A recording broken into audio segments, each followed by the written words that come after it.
अस्सलाम वालेकुम, आप देख रहे हैं डॉन न्यूज में मेज़बान अब्दुल गफ्फार। पाकिस्तान न्यूजीलैंड के दरमियान 5वां T20 इंटरनेशनल मैच कल खेला जाएगा वेलिंगटन में 11:15 बजे। ये पाकिस्तानी वक्त के मुताबिक मैच होगा। सीरीज ऑलरेडी न्यूजीलैंड की टीम 3-1 से अपने नाम कर चुकी है, नाकाबिल शिकस्त बरतरी है। पाकिस्तान क्या आखिरी मैच में कर सकता है? 1 से 2 तब्दीलियों की बात हो रही है और उससे बढ़कर यह है कि फिर पाकिस्तान ने इस सीरीज में क्या गेन किया है और आगे होने वाले एशिया कप और वर्ल्ड कप के लिए पाकिस्तान टीम के क्या प्लान होंगे और सिलेक्शन के हवाले से आज हम बात करेंगे। सीनियर स्पोर्ट जर्नलिस्ट तजज़ियाकार शाहिद हाशमी साहब हमें ज्वाइन कर रहे हैं। बहुत शुक्रिया शाहिद साहब ज्वाइन करने के लिए। मुश्किल वक्त था पाकिस्तान के लिए चैंपियंस ट्रॉफी में जब टीम हारी, इसके बाद नई टीम भेजने का फैसला किया गया। शाहिद भाई, एक मैच हम जरूर जीते लेकिन फिर 3 मैचेस हार भी गए। कैसे आप मतलब इसका एनालिसिस करेंगे? वे फॉरवर्ड क्या है? क्योंकि अभी तक फैंस मुतमईन नहीं है, उनको लगता है कि पाकिस्तान टीम अब भी ट्रैक पर नहीं आई है और फिर बार बार की तब्दीलियां हमारे क्रिकेट बोर्ड में, कोचेस में होती हैं। शायद भाई इंतजार करना पड़ेगा, सब्र करना पड़ेगा। नई टीम है, कुछ नए लड़के ट्राई किए। अब आपके पास तकरीबन 1 साल है T20 वर्ल्ड कप के लिए, तो आपको मुख्तलिफ कॉम्बिनेशन आजमाने होंगे। बायलैटरल सीरीज में जो रिजल्ट आ रहे हैं उनके ऊपर इतनी ज्यादा तवज्जो ना दे। हारेगा पाकिस्तान। अभी बांग्लादेश से 5 T20 की बात हो रही है, अफगानिस्तान से एक सीरीज है, साउथ अफ्रीका से एक सीरीज है। तो ये 3-4 सीरीज में पाकिस्तान मुख्तलिफ ट्राई कर ले, लेकिन कम से कम 2-3 महीने पहले, T20 वर्ल्ड कप से 2-3 महीने पहले अपने 15 प्लेयर डिसाइड कर ले। ये ना हो कि आखिरी डेडलाइन के वक्त हम अपने प्लेयर डिसाइड कर रहे हो, फिर उसमें गलतियां कर रहे हो। तो हमें अपनी एक कॉम्बिनेशन 15 प्लेयर की पता होनी चाहिए। 2-3 प्लेयर हमारे वापस आ सकते हैं। आपको ये फैसला करना है कि क्या वाकई बाबर आजम और मोहम्मद रिजवान के बगैर ही हमें खेलना है आगे T20 क्रिकेट, या उन्हें वापस लेके आना है। अगर उन्हें वापस लेके आना है तो उन्हें बताना होगा कि देखें, टीम ने थोड़ी सी इंटेंट शो की है 16 ओवर में 205 रन चेस करके, तो आपको भी उसी स्टाइल से खेलना पड़ेगा। और ऐसा नहीं है कि बाबर और रिजवान ऐसा नहीं खेल सकते, खेल सकते हैं। बाबर ने 59 गेंदों में 122 रन बनाए थे सेंचुरियन में 2021 में। रिजवान भी इस तरह तेज खेल सकते हैं, लेकिन वो शुरू में जो बहुत ज्यादा डॉट बॉल खेल के प्रेशराइज कर देते हैं और फिर ऊपर से इतने ओवर खेल लेते हैं कि मिडिल ऑर्डर पे प्रेशर पड़ता है। अगर वो इन सब चीजों को चेंज कर सकते हैं तो आपकी आगे की प्लानिंग का हिस्सा होंगे। नहीं कर सकते तो फिर आपने इन्हीं प्लेयरों के साथ चलना है, लेकिन आपने 2-3 सीरीज के बाद डिसाइड कर लेना है कि आपके ये 15 प्लेयर हैं। ठीक है शाहिद भाई, जो आपने बात की इसमें बहुत इंपॉर्टेंट चीज़ ये है कि हमारे क्रिकेट बोर्ड में पहले तो कंसिस्टेंसी रहे और फिर हमारे डिसीजन मेकर्स यानी कि सिलेक्शन कमेटी, हेड कोच, वहाँ भी कंसिस्टेंसी रहे। तो आपको लगता है कि जो मौजूदा हालात हैं, पहले आकिब जावेद साहब इंटरिम कोच थे, फिर उसके बाद उनको एक्सटेंशन मिली, तो ये भी बड़ा ज़रूरी है ना शाहिद भाई कि जो डिसीजन वाले हैं पहले वो भी तो परमानेंट रहें। आप क्या फोर्स ही कर रहे हैं? माशाल्लाह आपके पास बड़ी इनसाइड न्यूज़ होती है कि आकिब जावेद ही अब हमें आगे चलते हुए दिखाई देते हैं, फिर वही सारे डिसीजन लेंगे। देखिए, अगर मोहसिन नकवी साहब रह गए, जैसा कि बजाय लग रहा है कि वो रहेंगे, कोई बड़ी तब्दीली नहीं आई हुकूमत में भी और पाकिस्तान क्रिकेट बोर्ड में भी, तो यही रहेंगे। और अगर ये रहेंगे तो इनका आकिब जावेद के ऊपर एक एतमाद है, ये आकिब जावेद को कंटिन्यू करेंगे। और इंटरनेशनली भी आप देखें तो मार्केट में कोई ऐसे कोचेस अवेलेबल नहीं है, जो बड़े कोचेस हैं वो अब आपके पास आएंगे नहीं। जिस तरह आपने गैरी कर्स्टन का हशर किया, जिस तरह आपने जैसन गिलेस्पी का हशर किया, आपकी उनसे ताल्लुकात खराब हुए और इंटरनेशनल मार्केट में भी आपकी साख खराब हुई है। कोई भी फॉरेन कोच अब पाकिस्तान आने के लिए तैयार नहीं होगा और इतने ज्यादा फॉरेन कोच अब अवेलेबल भी नहीं है दुनिया भर में। वो 3-4 लीग साल की करते हैं, 3 महीने में सारे पैसे कमाते हैं। उनको एक बड़ा डिफिकल्ट टास्क और उसके ऊपर करेला, और वो भी नींद चढ़ा कि इंटरनेशनल टीम, और वो भी पाकिस्तान की टीम जिसके नताइज अच्छे नहीं आते हैं और जिसमें आए दिन स्क्रूटनी होती है, जिसमें आए दिन सैकिंग हो जाती है, तो कोई भी इंटरनेशनल कोच आने के लिए तैयार नहीं होगा। तो आकिब जावेद ही चलेंगे। कम से कम अगर आकिब जावेद चले तो उनकी जो पॉलिसीज है वो उनमें एक तसलसल होना चाहिए, सिलेक्शन कमेटी में तसलसल होना चाहिए, जो अभी तक तो हमें नजर नहीं आ रहा। अभी 1 साल में ही आपने 3-4 कप्तान चेंज कर दिए, तो आपने सबसे पहले तो ये डिसाइड करना है कि फरवरी 2026 तक सलमान आगा ही हमारे कप्तान होंगे या हम किसी और को कप्तान बनाएंगे। बिल्कुल आपने ठीक कहा शाहिद भाई, जो कि सिलेक्शन में भी तब्दीलियां हो रही हैं कप्तान के हवाले से। कल वेलिंगटन में 11:15 बजे ये आखिरी मैच है। शाहीन शाह अफरीदी के हवाले से मैं बात करना चाहूँगा। बहुत अरसे से वो पाकिस्तान टीम के लीडर ऑफ द अटैक हैं, लेकिन कंसिस्टेंसी नहीं है। आपके ख्याल में क्या मेन वजह है? एक ऐसा बॉलर जिसने तहलका मचाया, पाकिस्तान को पहला वर्ल्ड कप का मैच जितवाया T20 वर्ल्ड कप में, उनका स्पेल वो दुबई वाला कौन भूल सकता है, लेकिन फिर क्या हुआ उनके साथ? क्या वो कप्तानी वाली चीज़ दिल पे ले ली है? टेक्निकल फ्लॉज हैं, थोड़ा रिएक्टिव बॉलिंग लगती है उनकी, जैसे छक्के चौके पड़ते हैं फिर उनको थोड़ा सा अपने प्लान्स याद आते हैं। और इतना बड़ा बॉलर अगर पाकिस्तान में जैसे बाबर आजम बाहर हुए, रिजवान बाहर हुए, शाहीन भी अगर इसी तरह आहिस्ता आहिस्ता वनडे से तो बाहर हो ही गए हैं, सो प्रॉब्लम आप क्या आइडेंटिफाई करेंगे? क्या प्रॉब्लम है कि ये लड़के परफॉर्म करते करते अचानक से डाउनफॉल शुरू हो गया? देखिए, प्रेशर बढ़ रहा है शाहीन शाह अफरीदी के ऊपर और उनको अपनी कारकर्दगी में तसलसल बल्कि बेहतरी लानी पड़ेगी। जिस तरह वो बॉलिंग कर रहे हैं, 133 रन उन्होंने इन 4 मैचों में दे दिए और सिर्फ 2 ही विकेटें मिली है और वो 2 विकेटें भी एक ही मैच में मिली है। बहुत ज्यादा ट्राई कर रहे हैं, बहुत ज्यादा अपने आप को प्रेशर में डाल रहे हैं और जरूरी नहीं है कि वो पहला ओवर ही करें, उनको फर्स्ट चेंज भी लाया जा सकता है। कुछ नई चीज करके देखें, ओवर द विकेट बॉलिंग करते हैं, कुछ राउंड द विकेट जाके बॉलिंग करके देखें। स्लोअर वन डेवलप करना पड़ेगा शाहीन शाह अफरीदी को, उनके पास स्लोअर वन इतना अच्छा नहीं है। जो स्लो बाउंसर अब देख रहे हैं हम आईपीएल में, स्लो गेंद को इतनी जोर से पिच पे मारते हैं, स्लो बाउंसर जाता है जिससे प्लेयर की टाइमिंग खराब होती है। हारिस रऊफ ने सीरीज में बड़ी अच्छी बॉलिंग की है, इसलिए उन्होंने अपना स्लोअर वन बड़ा अच्छा डेवलप कर लिया है। तो शाहीन को भी अपनी बॉलिंग में वैरायटी लानी पड़ेगी। बॉलर वो अभी भी बहुत अच्छा है, अपने आप को बहुत ज्यादा प्रेशर में डाल रहा है। और अभी मैं एक आर्टिकल पढ़ रहा था शेन बॉन्ड और डेल स्टेन के ऊपर, दोनों ने अपनी इनसाइट दी है फास्ट बॉलिंग के ऊपर। उन्होंने भी यही कहा है कि शाहीन शाह अफरीदी अपने ऊपर बहुत ज्यादा प्रेशर डाल रहा है, वो बहुत ऊपर भी कभी गेंद करता है, तो थोड़ी सी बैक ऑफ द लेंथ भी गेंद करके देखे। अगर आपको वो ओवर याद हो जो उसने पूरा मिडिल ओवर किया था टिम साइफर्ट के खिलाफ, उसमें उन्होंने बैक ऑफ द लेंथ ज्यादा बॉलिंग की थी, लेकिन फिर आके अगले अगले ओवर में उन्होंने इतनी ऊपर बॉलिंग की कि टिम साइफर्ट ने उनको आराम से 4 छक्के मार लिए। तो शाहीन को खुद सोचना पड़ेगा, वो अभी भी अच्छा बॉलर है, अभी भी अक्लमंद बॉलर है और ये बातें हो रही हैं अब शुरू के उनको रेस्ट करा दिया जाए या ड्रॉप कर दिया जाए, ये किसी भी बॉलर के हाथ में नहीं है, इसलिए कि रिदम बॉलर है, अगर वो खेलता रहेगा तो अपने रिदम में रहेगा। तो शाहीन को खुद सोचना पड़ेगा, नेक्स्ट में जाए, ड्राइंग बोर्ड पे जाए, जाके देखे कि मैं कहां गलतियां कर रहा हूं, एक्सपर्ट से बात करे, अपने बॉलिंग कोच से बात करे, उनकी बात को सुने, गौर से सुने और देखे।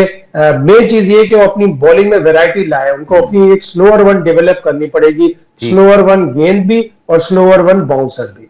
सर, आपने बड़ी अच्छी बात की बॉलिंग कोच के हवाले से। Naseem Shah, Shaheen Shah Afridi, Haris Rauf, not so long ago बहुत ज्यादा इनको रेट किया जाता था कि बड़ा अच्छा एक बॉलिंग अटैक है, तीनों में पोटेंशियल भी है, लेकिन फिर हमने देखा कि नसीम शाह भी इंजर्ड हुए, वापस आए, और फिर बॉलिंग कोच या बॉलिंग हमारी जो मैनेजमेंट है उस पर सवाल शायद भी बड़े उठ रहे हैं कि क्या जो प्लान्स आप बता रहे हैं, ठीक है ये बात भी की जा सकती है, जो मॉर्कल ने भी हिंट दी कि खिलाड़ी सुनते नहीं हैं, लेकिन आपको लगता है कि कैपेबिलिटी है हमारे कोचिंग स्टाफ में? आकिब जावेद अब खुद हेड कोच हैं, अजहर महमूद हैं, लेकिन ऐसे लगता है जैसे नसीम शाह भी मुसलसल डाउनफॉल का शिकार हैं। हारिस रऊफ ने जरूर ऑस्ट्रेलिया, साउथ अफ्रीका में अच्छा परफॉर्म किया, इस सीरीज में भी वो नजर आए हैं, बट शाहीन और नसीम की जो कारकर्दगी में सवाल है, इसको मतलब क्या कोचेज या खुद क्रिकेट बोर्ड इससे बर्जिम्मा हो सकता है?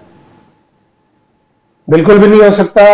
और अगर यासिर अरफात का भी मैं कल परसों कहीं देख रहा था, उन्होंने भी कहा कि कल्चर मुख्तलिफ है, साउथ अफ्रीका में बड़े बड़े प्लेयर भी सुनने के लिए तैयार होते हैं, पाकिस्तान में सुनने के लिए तैयार नहीं होते, तो ये बात चेंज करनी पड़ेगी। अब आप देखें कि हारिस रऊफ ने ऑस्ट्रेलिया में, साउथ अफ्रीका में, यहाँ पे अच्छी बॉलिंग की है और उनके ऊपर बड़ा एक एतराज होता था कि वो बहुत ज्यादा रन देते हैं। विकेट टेकिंग बॉलर है, उन्होंने अपनी बॉलिंग में वैरायटी लाई है, स्लोअर वन लाए।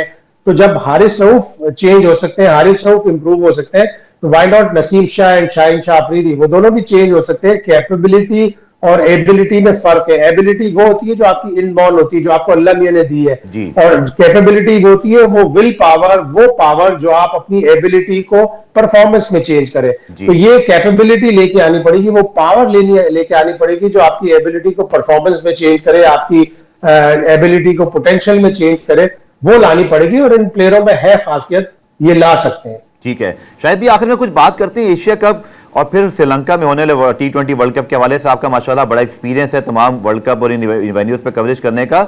बहुत हाई स्कोरिंग वेन्यूज़ नहीं है, दुबई में भी हमने देखा, शारजा में, दुबई में तो बार कोई मैचेस में रन नहीं बन सके, शारजा में शायद आगे चल के हमें एशिया कप में मैचेस दिखाई भी दे दें, और फिर श्रीलंका ऐसा वेन्यू। शायद भी आपको लगता है कि पूरी यंग टीम को इतने कम वक्त में ग्रूम करना, या फिर एक आज बाबर रिजवान में से कोई आकर इनके साथ मौजूद हो और चाहे खेले ना खेले लेकिन स्क्वाड में मौजूद हो, क्योंकि शायद ये वो वेन्यूज नहीं है जहां पर आपको सिर्फ मार धाड़ की क्रिकेट चाहिए। आपकी अपनी जाती ओपिनियन क्या है कि क्या हमें इसका हल निकालना है? बिल्कुल सही बात की आपने। श्रीलंका भी, और अगर इंडिया ने जाके मैच खेलने तो इंडिया भी, और अगर एशिया कप कहीं यूएई में शिफ्ट होता है या ओमान में शिफ्ट होता है जिसके के आसार लग रहे हैं, तो भी आपको वहां हार्ड हिटिंग बैटिंग नहीं चलेगी हर वक्त। कोई इतने हाई स्कोरिंग ग्राउंड्स नहीं है। लेकिन क्या किया जाए, आप इस टीम मैनेजमेंट का, आकिब जावेद को शायद टेस्ट मैचों में स्पिनर से बहुत मोहब्बत है, लेकिन वनडे क्रिकेट और T20 में उनको स्पिनर्स ज्यादा नहीं चाहिए। व्हाइट बॉल से वो शायद स्पिनर के ऊपर ज्यादा रिलाई नहीं करना चाहते। चैंपियंस ट्रॉफी में आपने देखा एक ही स्पिनर, बाकी पार्ट टाइमर्स। यहाँ पे भी आपने अभी तक सिर्फ अबरार को ही खिलाया है। खुशदिल शाह से एक आध ओवर करवा लेते हैं, एक आध ओवर सलमान आगा ने कर लिया। तो ये चीज एशिया कप में और T20 वर्ल्ड कप में नहीं चलेगी। आपके पास सुफियान मुकीम आपके स्क्वाड का हिस्सा है, जिसने जिम्बाब्वे में 3 रन देकर 5 विकेट लिए थे। उसको आपने अगर ग्रूम करना है, अरफात मिनाज को ग्रूम करना है, मेहरान मुमताज को ग्रूम करना है, अगर इन प्लेयरों को ग्रूम करना है आपको, तो आपको इनको रेगुलर चांस देने पड़ेंगे। 4 T20 हो गए, आपने सुफियान मुकीम को बेंच पे बिठाया हुआ। कल भी नहीं लगता, कल भी जो आसार लग रहे हैं वो यही लग रहा है कि उमैर बिन यूसुफ और उस्मान खान शायद आएंगे टीम में, या अगर बहुत भी उन्होंने सोचा तो कोई फास्ट बॉलर दोबारा वापस आ जाए किसी फास्ट बॉलर की जगह पे। तो आप सुफियान मुकीम को रेगुलर चांस दें, अरफात मिनाज को रेगुलर चांस दें, मेहरान मुमताज को लेके आए। इन सारे प्लेयरों को, अभी मेहरान मुमताज में देख रहा था नेशनल T20 में बड़ी अच्छी उसने बॉलिंग की, 8वें नंबर पर आकर उसने इतना अच्छा 50 किया, ऑलमोस्ट उसने मैच जितवा दिया था। तो मैच फिनिश नहीं कर सका, और यही चीज हमारे प्लेयरों को सीखनी पड़ेगी। कल दिल्ली कैपिटल्स का आपने मैच देखा, आशुतोष शर्मा ने जिस तरह मैच 19 बॉलों में उसके 19 रन थे, और फिर उसने 30 गेंदों में 66 रन बनाकर दिल्ली कैपिटल को एक अनबिलीवेबल मैच जितवाया। तो ये क्वालिटीज हमारे प्लेयरों में आनी चाहिए, लेकिन उस वक्त आएंगी जब आप उनको रेगुलर चांस देंगे। स्पिनर्स को चांस देना पड़ेंगे। आप ये कहकर के न्यूजीलैंड की कंडीशन स्पिनिंग कंडीशन नहीं है, आपने एक ही स्पिनर के साथ आप खेलते रहे, सुफियान मुकीम को आपने चांस दिया, आपको उसको चांस देना पड़ेगा, इसलिए कि आपने जिन कंडीशंस में T20 वर्ल्ड कप और एशिया कप खेला है बिल्कुल मुख्तलिफ है। ठीक है, आखिर में बात करते हैं पाकिस्तान सुपर लीग की शाहिद भाई, और ये यंग लड़कों को वहां भी चांसेस मिलेंगे। नेशनल T20 में तो इस वक्त सारे मेन प्लेयर्स नहीं है, बट इस बार बड़े नामी गरामी इंटरनेशनल प्लेयर्स भी आ रहे हैं। कल ड्राफ्ट भी हुआ। तो पाकिस्तान सुपर लीग इस हवाले से कितना इंपॉर्टेंट है, क्योंकि T20 का वर्ल्ड कप है अगला। क्या हम मतलब एरियाज हैं, क्योंकि जैसे आपने बताया कि पावर हिटर्स और मैच फिनिशर हमारे पास नहीं है, और आई थिंक हमें ये बात तस्लीम करनी पड़ेगी कि जितने हाई स्कोरिंग मैचेस हुए शायद भाई PSL में अब तक, उसमें ज़्यादातर जैसन रॉय हो जाएं, एलिक हेज हो जाएं, कहीं ना कहीं साइम अयूब बाबर भी नजर आए, पर लार्जली हमें फॉरेन प्लेयर या डोमिनेट करते दिखाई देते हैं। जबकि IPL में जैसे आपने शर्मा की बात की, हमने देखा ईशान किशन ने बड़ी अच्छी सेंचुरी बनाई, वहां batting power house local produced हो रहा है। पाकिस्तान में इसकी कमी दिखाई देती है। ये हमें अपने कोचेस को बताना पड़ेगा। 6 के 6 जो फ्रेंचाइज के कोचेस हैं उनको टास्क देने पड़ेंगे कि ये 3-4 प्लेयर, 5 प्लेयर, 8 प्लेयर हैं, इनको आप क्वालिटीज बताएं, इनको आप मैच फिनिश करना बताएं, इनको आप छक्के मारना सिखाएं। ये चीजें PSL के जरिए ही ग्रूम करनी पड़ेंगी। नेशनल T20 में आपने थोड़ा बहुत देख लिया, 2-4 प्लेयर आपको अच्छे नजर आए, तो ये PSL में आपको टास्क देना पड़ेगा। एक आध कप्तान मैच्योर करना पड़ेगा, एक आध पावर हिटर हमें मैच्योर करना पड़ेगा, और ये PSL के जरिए होगा।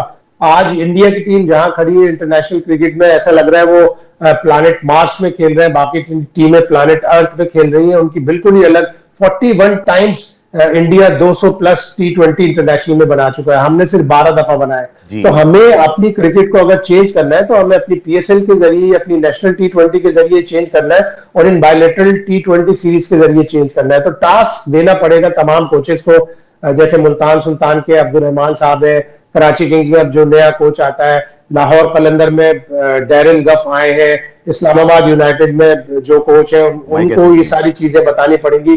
तो ये सारी चीजें जो हमें अपनी PSL से तब्दील करनी। चलिए, बहुत बहुत शुक्रिया शाहिद हाशमी साहब, सीनियर स्पोर्ट्स जर्नलिस्ट, तज्जियाकार हमारे साथ मौजूद थे।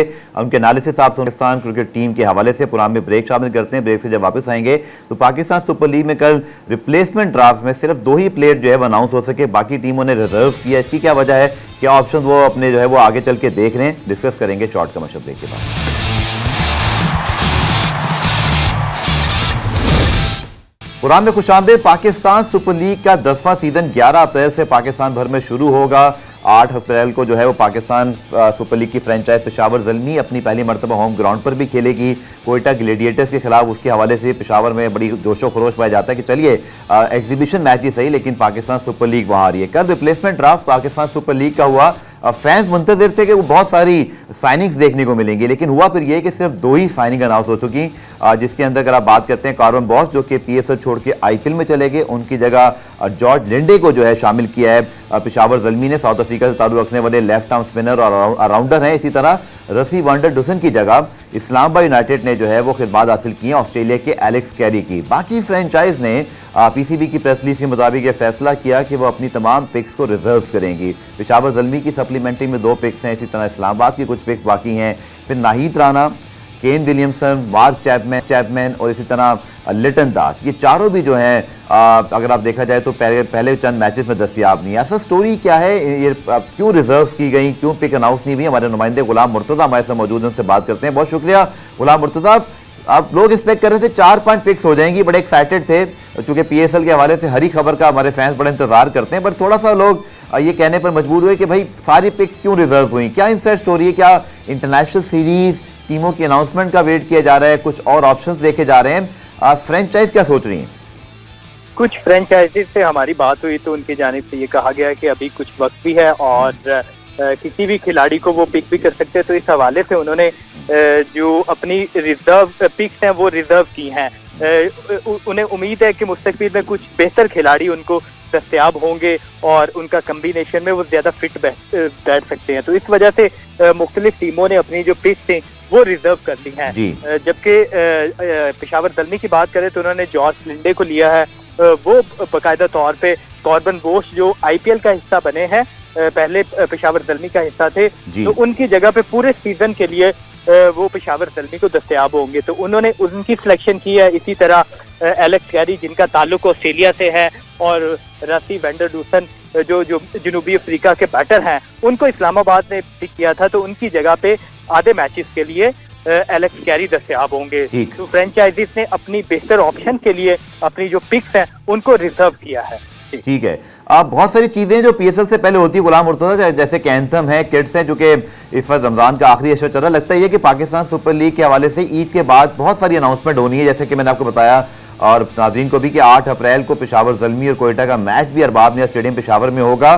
सो lot to looking forward related Peshawar Zalmi Pakistan super league after the Eid, क्योंकि जो एंथम्स हैं मेरी इत्तला के मुताबिक तो चाहे पीएसएल का एंथम हो, फ्रेंचाइज उनके हवाले से बड़ा काम चल रहा है बैक हैंड के ऊपर, किट्स तैयार हैं, किसी वक्त रिवील हो सकती हैं, तो कुछ ऐड कर सकते हैं आपके पाकिस्तान सुपर लीग के हवाले से? वो जो यूजुअल अनाउंसमेंट्स हैं जो अभी थोड़ी सी ताखीर का शिकार हैं, शायद ईद के बाद हमें दिखाई देंगी।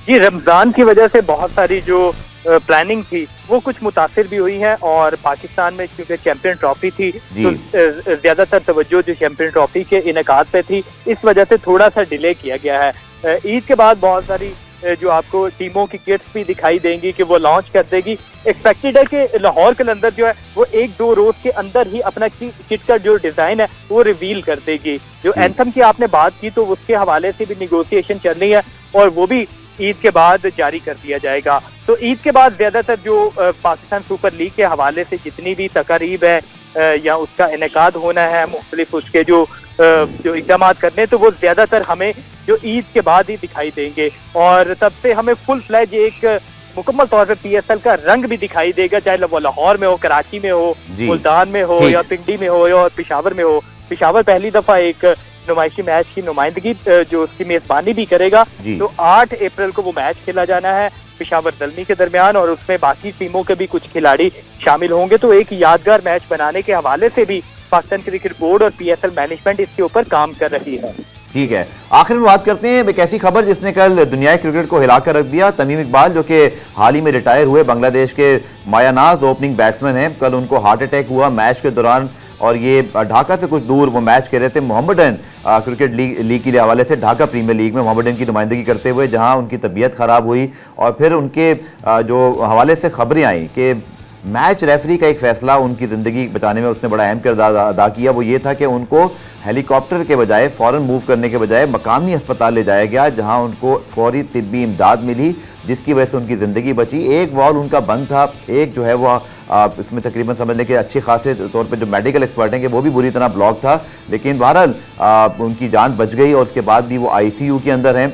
और इस हवाले से बड़ी फेक न्यूज़ भी मैं देख रहा था खासतौर पर सोशल मीडिया पर, जिससे हमें डेफिनेटली इज्तनाब करना चाहिए, क्योंकि मेरी आज बात हुई बांग्लादेश के कुछ सहाफ़ियों से, उन्होंने बताया कि तमीम इकबाल अब रूबे सेहत हैं, उनकी तबीयत पहले से बेहतर है, लेकिन एक ऐसी चीज़ बड़ी हवाले से हैरानकुन है कि इंटरनेशनल क्रिकेटर हैं, यंग हैं और उनको हार्ट अटैक हुआ। इससे पहले आप सबको याद होगा कि आबिद अली पाकिस्तान के ओपनिंग बैट्समैन, उनको कराची में डोमेस्टिक मैच खेलते हुए इसी तरह जो है वो हार्ट प्रॉब्लम हुई थी, उनको ले जाया गया, तशखीस हुई कि उनको भी हार्ट अटैक हुआ था, जिसके बाद अब तक वो नेशनल टीम में जो है वो कमबैक नहीं कर सके, हालांकि परफॉर्मेंसेस दे रहे हैं। तो तमीम इकबाल के हवाले से ये बात करनी बहुत ज़रूरी थी। एक तो उनके लिए बहुत सारी दुआएं हैं रमज़ान के महीने में, स्पेशली कि वो जल्द से एहतियाब हों। पाकिस्तान सुपर लीग में मुझे अच्छी तरह याद है पेशावर ज़ल्मी की शुरू के सीज़न में नुमाइंदगी की थी, बड़े पॉपुलर हैं मतलब ना सिर्फ बांग्लादेश में बल्कि दुनिया भर में। और कल युवराज सिंह हो जाएं, दुनिया भर के जितने क्रिकेटर्स हैं उन्होंने उनके लिए ट्वीट किए, और ख़ासतौर पर जैसे युवराज सिंह ने कहा कि इससे पहले आपने बड़े मुश्किल बॉलर्स का, हरीफों का मुकाबला किया, तो मुझे पूरी उम्मीद है कि आप इस मुश्किल वक्त से भी गुजर जाएंगे। तो तमीम इकबाल जैसे बांग्लादेश के खिलाड़ी, बहुत सारे जर्नलिस्ट ने मुझे बताया कि अब तो उनकी तबीयत है, लेकिन बहरहाल बहुत हैरानकुन है कि एक जो स्पोर्ट्समैन है उनको भी जो है वो ऐसी सूरत हाल का सेहत के हवाले से सामना करना पड़ा। पुराना रिप्ले में आज के लिए इतना ही, कल दोबारा से मुलाकात होगी, तब तक के लिए अल्लाह हाफ़िज़।